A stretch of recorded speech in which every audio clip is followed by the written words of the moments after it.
This segment is brought to you by Cardiovascular Institute of the South, providing our patients the highest quality cardiovascular care available.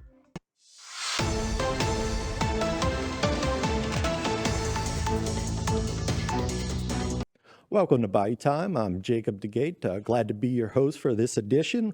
And I'm glad to introduce, we have Park Stevenson, who is the Executive Director of the U.S. Kids Veterans Museum. Thank you very much for joining us.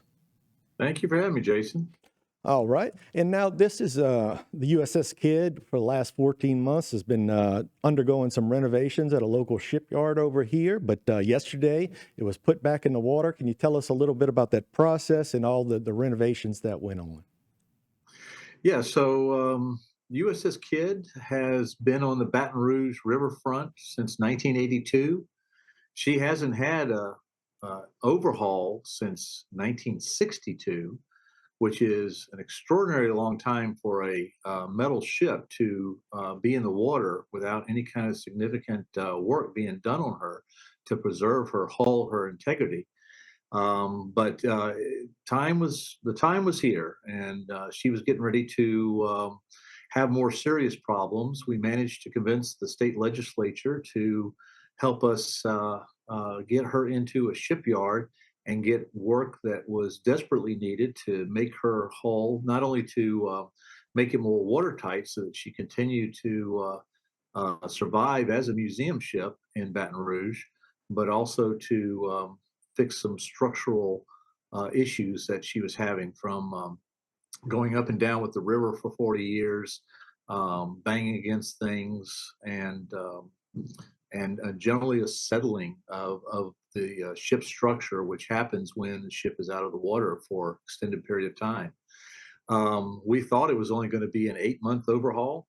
Once we got her towed to Houma and put into a dry dock and lift her out of the water and have a good look at her, blast all the paint off of her, we found out that not only have the elements, the natural elements, had its way with her, and she was actually in pretty decent shape, considering it's been over 60 years since her structure had been addressed. That we discovered that there was a lot of pitting from electrolysis that had been going on during that time as well. That's when a ship sitting in the Mississippi River, which is the largest commercial waterway in the United States, all this traffic going back and forth, communicating on radios, all this electromagnetic energy in the air was being picked up by the antenna that was the ship's structure of the Kidd, and then that the electric energy has to find a ground, has to find a way out, and it would literally eat through steel in order to find a good ground. We found a lot of that. Wow. So 8-month period turned into 14 months. That's just ended yesterday on November 11th, Veterans Day. Veterans Day, a great day to do it, and certainly looks great now with its new paint job. Can you tell us, what class of ship is it? And can you tell us, the little history behind what type of operations it was involved in? Certainly, the USS Kidd is a Fletcher-class destroyer. It's probably the pinnacle of destroyer design by the World War II era. Destroyers had start out as small boats carrying torpedoes to go against torpedoes. And once they put torpedoes and subs, it evolved into an anti-submarine platform. And by World War II, with the air threat, destroyers had weapons for subs, for ships, for airplanes. They were general purpose workhorses in the fleet, small enough to get into places that aircraft carriers and battleships couldn't get into. Kidd was known as the Pirate of the Pacific because of its name. The ship was named after Rear Admiral Isaac C. Kidd, who was killed on the bridge of the USS Arizona during the Pearl Harbor attack in 1941. But the young crew who took command of Kidd in 1943 out of the shipyards, they saw themselves more in the version of Captain Kidd, the fearsome pirate. The movies in the 1940s, Sure. all the action heroes were swashbuckling pirates. So they took on kind of a pirate identity. They made their own pirate flag and flew it from the mast. And you might think that they would get in trouble for this, but Admiral Kidd's widow, Mrs. Inez Kidd, went to the Navy Department. She knew these kids were going off to war and would need this bravado.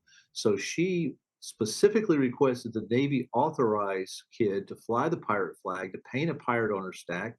And because of that, USS Kidd is the only ship in the U.S. Navy's history that has written authorization to fly the pirate flag.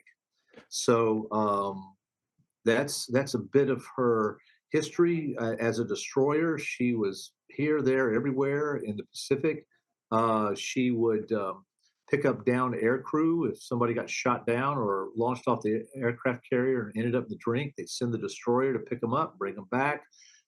They had mail to get out to the bigger ships. The destroyer would go in, and then for battle, the destroyers with their 5-inch guns would be involved in shoreside gunfire support, and a lot of duties like that.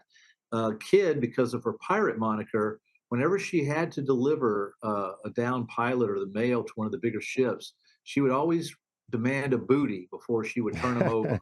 And she became famous for especially ice cream. You know, the bigger ships had ice cream machines, the smaller ones didn't. But Kidd would demand ice cream or fresh Well, fruit. keeping up that pirate name, that's a great thing. And we thank you very much for joining us. We're about out of time. We appreciate it. But Oh, okay. we'll look forward to seeing it head back off to Baton Rouge once the river gets up. Yeah, that'll be in the spring of 2026. The river's now in charge of the schedule. Sounds good. All right. Thank you very much. Okay, thank you, Jason. All right. And stay tuned for more right here on HTV. This segment was brought to you by Cardiovascular Institute of the South, providing our patients the highest quality cardiovascular care available.